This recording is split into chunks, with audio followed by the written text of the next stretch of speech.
لکه مونږ او تاسو په رمضان کریم کې حتی الامکان مسلمانانو دا کوشش وی چې خپل ځان ګناهونو نه ساتي. یو خو چې کوم سرکشه شیاطین دي، شیطانان دي، هغه الله جل جلاله په رمضان کریم کې بند کړي او قید کړي وي. هغه په وجه باندې د زمونږ او د ستاسو د ګناهونو لږ کمای، د هغې شرحه لږه کمای. دویم نمبر وجه دای چې زمونږ او تاسو په خېټه کې هغسې خوراک او طعام نه وي. دا خوراکم چې کله د حد نه زیات شي دام انتهایی یو موزی او یو خطرناک چیز دی.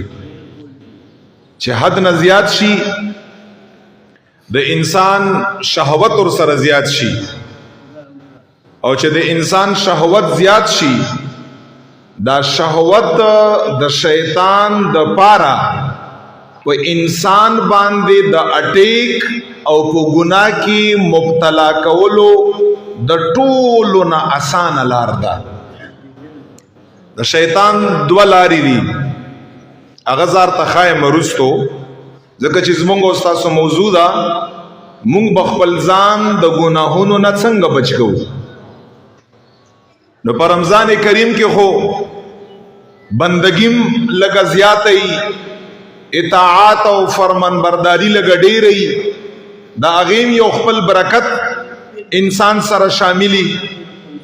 سرکشه شیاطین اغم قید وی، هغې په وجه باندې انسان کم په ګناهونو کې مبتلا کیږي، اور سره زمونږ او ستاسو په خېټه کې هغسې خوراکم نه وي. نو چې طعام چې کمی نو بیا زمونږ او ستاسو شهوت کمی، او چې شهوت کمی بیا مونږ او په تاسو باندې شیطان هغسې اٹیک نشي کولای، هغسې ګناه کې نشي مبتلا کولای.